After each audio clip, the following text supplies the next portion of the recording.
asanteni. Bale hoye. Bure moyo. Weaseo. Kumbe mnajua hiyo Kumbe nyinyi ni makozo. Nyinyi ni makazi ni warigiji. Wangapi makazi ni warigiji? Wanajua mimi ni mtu wa wiper, sio? Utanipa wiper moja wiper. Nikisema wiper utanipa komboa Kenya. Nimeona hiyo kama ile imeandikwa rigiji mkombozi wa Kenya inaingiliana vizuri. Nikisema wiper nipe komboa wiper. Wiper. DAP. Wamalwa. Matiang'i. It's DAP, DCP. DP. Upa. Asanteni. One time. Harambe. Kusema kapi wangapi wanasema one time. Huyu jamaa aende one time. Na tuna sababu. Aliuliza mkisema one time mnataka niende wapi? Tunasema kuna njia moja Mheshimiwa Ruto anaweza ukafanya heshima kwa Wakenya, ni kujiondoa kwa mamlaka. Ajiondoe kwa mamlaka, kwa sababu Wakenya wanasema hata hiyo one term angetupongeza sisi. Hiyo tunasema one term kumaanisha tungojee 2027. Lakini Wakenya wanasema half term kwa sababu ya mauaji ya watoto na kuleta hali taharuki kwa nchi ya Kenya. Kwa hivyo tunaungana nyinyi watu wa Mbale, watu wa Kakamega, watu wa Vihiga, watu wa Ingo. Wakati umefika. Mimi nilijaribu.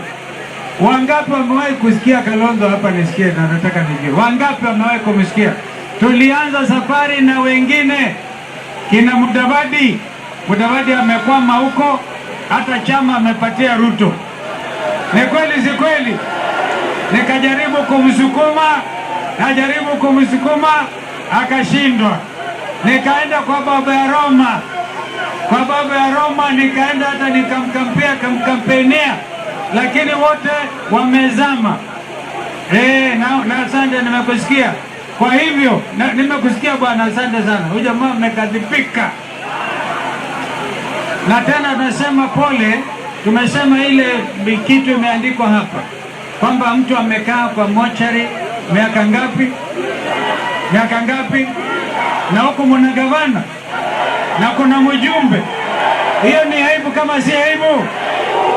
Kwa hivyo sisi tutahakikisha sisi tutachanga saa hii, tutamtuma ndugu yetu Mheshimiwa Eugene Wamalwa.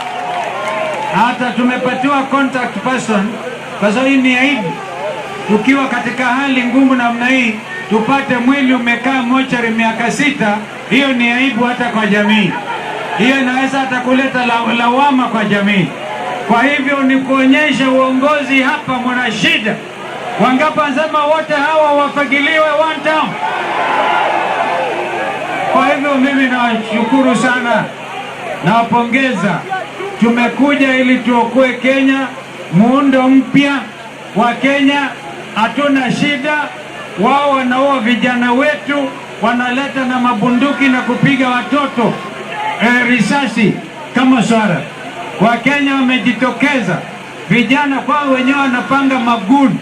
Umeona kuona serikali inafanya maguni. Yani gun inaingiliana na polisi kwenda kuua jensi. Jensi hazuiliki. Wangapi wanasema jensi hawezi kuzuiliwa na mtu yeyote? Hawa na akili nyingi. Hawa watoto ndio sisi kasema mambo yao hata hatutaki kuingilia. Sisi kazi yetu ni kuhakikisha hawatauawa na serikali ya Kasongo. Ni lazima Kenya iwe Kenya itabaki forever mpaka Yesu arudi. We remain a multi-party democracy. na ndio tunatetea haki ya kila mtu, kwa sababu ameongeza hata umaskini. Kumbukeni tulifanya 2023 tukafanya maandamano juu ya gharama kubwa ya maisha, hata watoto wakawawa tena. Safari hiyo tulikuwa na Raila amekimbia pia, ameingia huko ndani. Kalonzo amebaki sasa. Nimeona hivi, hebu eleweni, Raila na Ruto si walikuwa wanagombania kiti, wao wameshikana. Mimi na Rigiji tulikuwa namba 2, sio? Na sisi tukishikana si wataenda nyumbani? Ni kweli ama si kweli? Kwa hivyo mkae ngumu, tuko pamoja. Makuso wa Rigiji hai, Makuso wa Rigiji hai. Ngoja wasalimie mwenyewe.